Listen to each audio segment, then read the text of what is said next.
Well, hello there, my friend. Jonathan Doyle with you once again. Welcome aboard to the Catholic Teacher Daily Message. This little place would not be the same without you. Welcome aboard. Thank you for what you're doing in Catholic education every single day. Today we're going to get moderately controversial on the controversial scale of 1 to 10.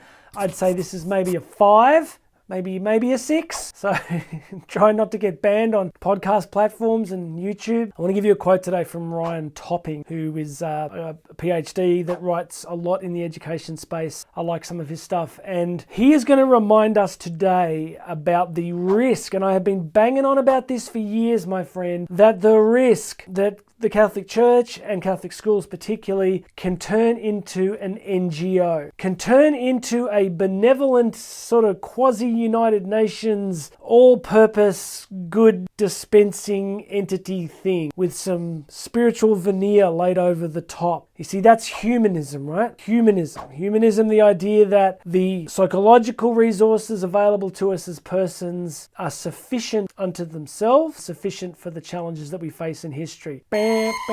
Alert, wrong. Friends, if it was just up to us in history would look a whole lot different. It would just be a lot more peaceful. I just finished recently reading Tom Holland's 900-page book, Dominion, on the sweep of history from about 200 BC right through to the 21st century. And friends, lot of bloodshed.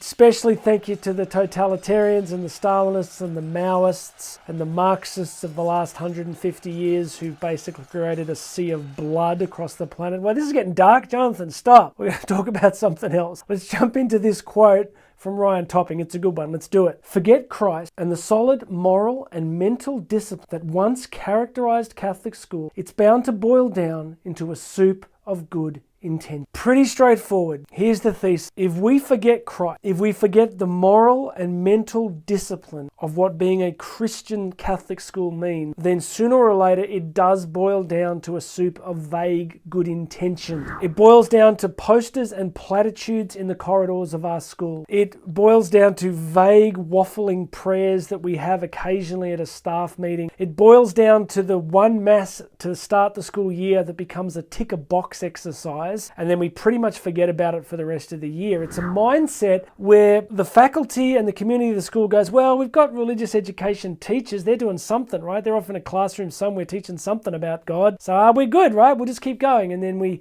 get into all forms of humanism, and we do some charity, which is a good thing, of course, but charity divorced from Christ is, I don't know what it is. It's humanistic goodness, and it's better than nothing. But the reason that the church has always had an option for the poor, had a love for the poor, is because Christ is there in the poor. So friends, this is not a complex message. This is the same message I've been trying to share for about 20 years. And it's just that the less Christological a Catholic school becomes, the more useless it becomes. I mean, genuinely useless, without a use. You could argue and say, well, it still forms young people and still provides education and we're nice to them. Sure, but how is that qualitatively different to just about every other educational option available? Do you think public schools or government schools are going, well, our point of difference is that we teach really badly and we want our kids to be miserable? I mean, of course they don't. They get up every day thinking the same thoughts, right? They get up every day thinking, well, we've got to teach, we've got to try and do a good job, we've got to prepare them for life. So what is the difference? Well, it's very straightforward, my friend. It's Christ. A Catholic school is his school. It exists because of him. So if you unplug the school from that source, you're going to get something very different to his original intention. So let's press on.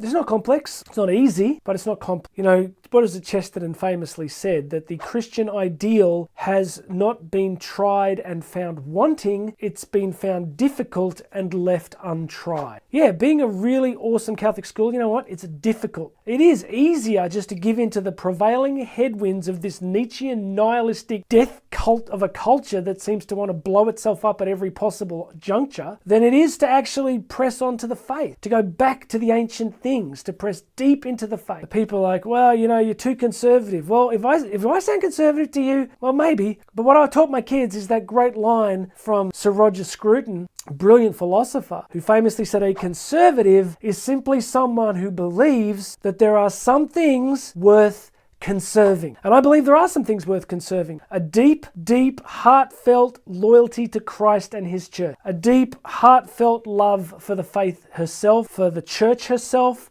for the history, for the martyrs, for the doctors of the church, for the magisterium.